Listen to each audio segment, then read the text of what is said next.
Hey nerds, David and I are going to review our top 5 moments from the Super Mario Galaxy movie. Do our nostalgic feelings and thoughts for the plumber with the red hat and his merry gang align? We'll find out starting now. Welcome back to the Nerd Social. I am Colin. And I am David. Before we get into it, chapter times are below if you want to skip ahead, and please be sure to like, share, and subscribe to our channel. Also, please visit our website, thenerdsocial.org, where you can find more analysis and commentary from our contributors. So, since David did his spoiler-free review in a previous video, I'm going to give mine and my rating before we review our top 5 moments. So my spoiler-free thoughts were, was this movie really necessary? I felt like it wasn't. The first one was good, fun trip, but it seems like Nintendo really went into their fault to squeeze as much nostalgia from it as possible from all the Mario games in the last 40-something years. Some of the nostalgic references may be unknown to anyone under 30, but to me and David, we pretty much know every one of them. Those appearances just distracted from the plot, which I had a problem with because of the back and forth babyface / heel turn of a certain character, which we also will get to in a moment, and caused another distraction. So my second point is, why choose to do Super Mario Galaxy as a movie? They could have slowly built it with the older Mario titles, but I guess Nintendo figured Galaxy is fairly new. It's not because the game is close to 20 years old, and also because they re-released the original Mario Galaxy video game and the sequel on the Switch 2 back in October. It was probably a very good cross-promotional opportunity for them. It worked for me because I didn't even play Galaxy when it first came out. I just finished the game a few months back and didn't play Galaxy 2 yet on my Switch 2. In terms of rating, I would give the Super Mario movie a 7 out of 10, which is a dinner party. The movie is just all right, it's there, and with the bright colors and the graphics, which are definitely great. Having the music from Galaxy was good to remind the audience to play the game if they haven't already, but otherwise it was just full of nice Easter eggs and cameos that were just hit and miss depending on how attached you are to the characters. So, as David and I review our top 5 moments, there are spoilers ahead for the Super Mario Galaxy movie, so make sure you go watch it and then come back and see our top 5. David, you can start with your number 5 moment from the movie. My number 5 moment is Rosalina revealed to be Peach's older sister. Because, like you mentioned, Colin, Super Mario Galaxy first introduced Rosalina in that game in 2007, while Peach is way back to the beginning in 1985, and they never have a connection between the two of them if they are related somehow. But now they made lore and canon that they're actually blood sisters. So that is one reveal right there, especially during Peach's flashbacks as a child. What's your number 5? So my number 5 was very similar, but it's the Lumas asking for a bedtime story from Princess Rosalina. Instead of telling the Rosalina story from the Galaxy game with the same lullaby music, she starts to tell the story of Princess Peach saving the Mushroom Kingdom. I think it was a good setup for the beginning of the movie, even though the trope is fairly well used in other fantasy movies. It was a nice callback to the game and related to it in a very neat way for audiences and for those fans of the game. David, what was your number 4? My number 4 is the introduction of Yoshi. Everyone's hoping and knew that Yoshi's going to come at some point soon. He's the same charming dinosaur that we all know and love when we're growing up. But it's great to see how he finally came in and not drag on the story. Yeah, this was also my number 4, so we matched here. I saw the trailer for Super Mario Galaxy. I was very looking forward to Yoshi coming back. He's such an iconic character, like you said, from Super Mario World. So his appearance was an interesting montage with the background music of Notorious B.I.G.'s Hypnotize. I don't know why they chose that song, but maybe to show how much junk is in his trunk. I don't know. So in any case, it was amusing. Otherwise, besides the montage, he was pretty much sidelined. There was really no point to him being in the movie besides the merch for the kids. And also, as a side note, somewhat related to this, Bowser's babyface slash heel turn was not necessary. But I think they put themselves in a corner because how this story ended in the first movie with him shrinking down in size. So they couldn't really figure out how to get him out of that. I think that maybe Bowser Jr. could have kidnapped his father before the movie happened, do a backstory on that, so that Bowser's already with his son instead of the back and forth, which made the plot really stupid, I think. His interaction with Luigi and Mario, it's just weird. And then he turned heel after that. However, I do have to admit that the puppet show was very cute and pretty good. So, and they did it in the credits scene as well. So, David, what was your number 3 moment?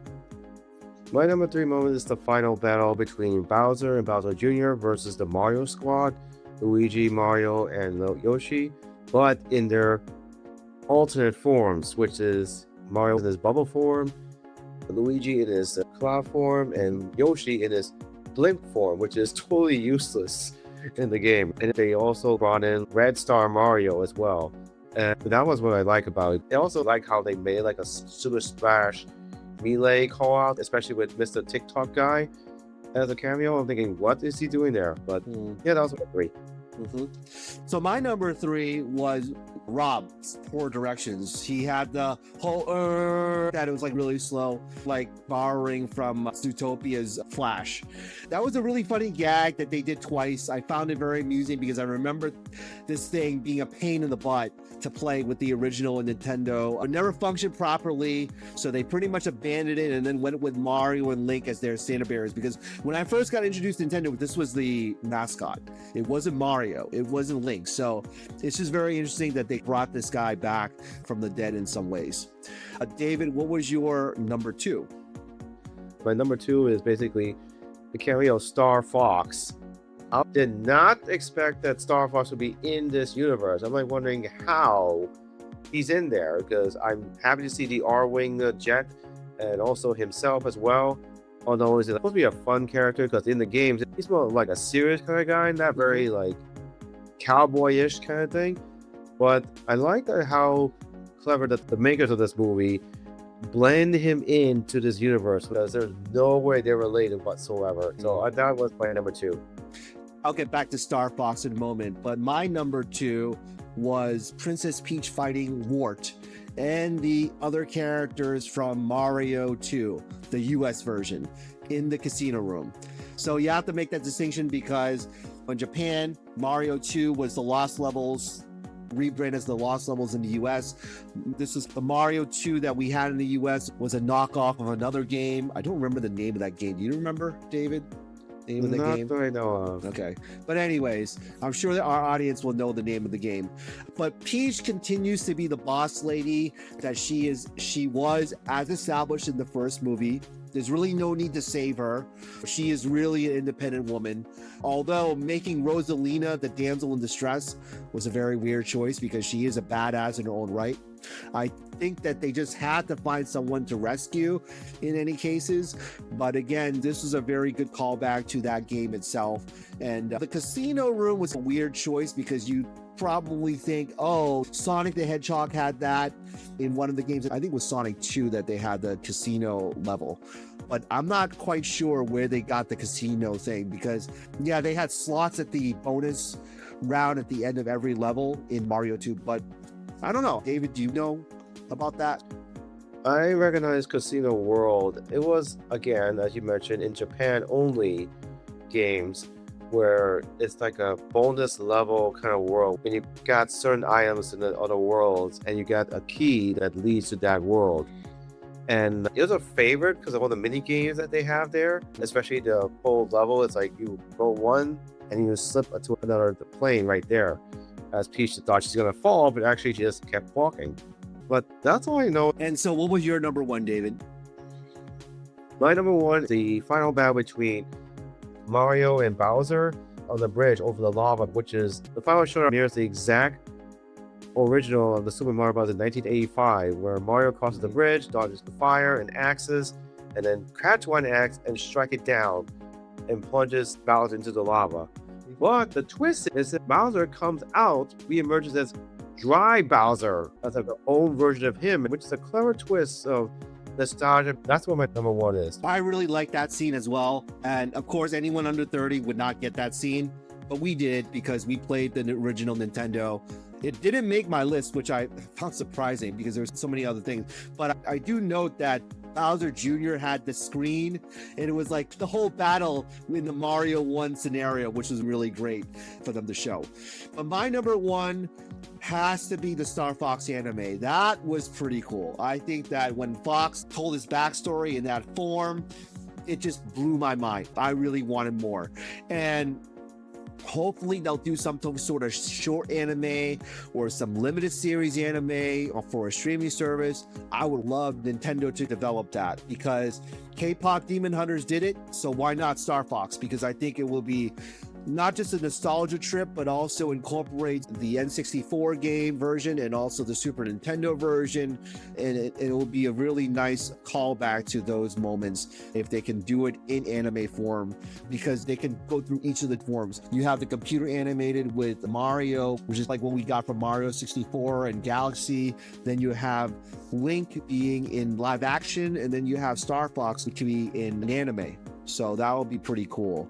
But there were some other characters that were missing. I think you mentioned in our unrecorded video, David. What are some of the characters that you would like to see in a future Mario movie?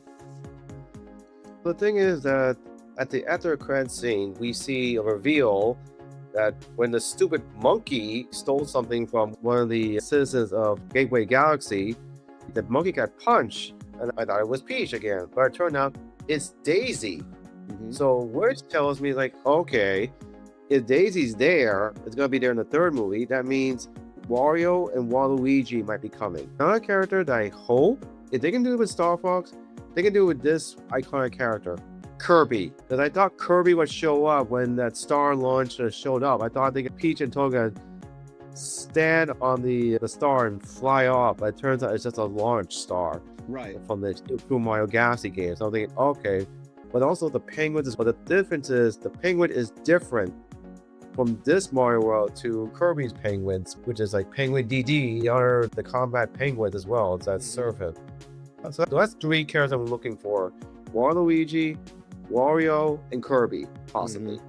Yeah, I think that would be good if they can incorporate those characters. We don't know whether or not they're in development already, but Nintendo has a lot on its plate at the moment. This movie's made over $300 million, so it's been pretty successful, even though some of the other reviews online and in print has not been very kind about this movie. So any final thoughts before we wrap up? No? Okay, so those are our top 5 moments from the Super Mario Galaxy movie. Now that you've probably watched it, tell us what you think of the movie by commenting down below. Like, share, and subscribe for more content like this. And we will see you next video. All right. Take care, everybody.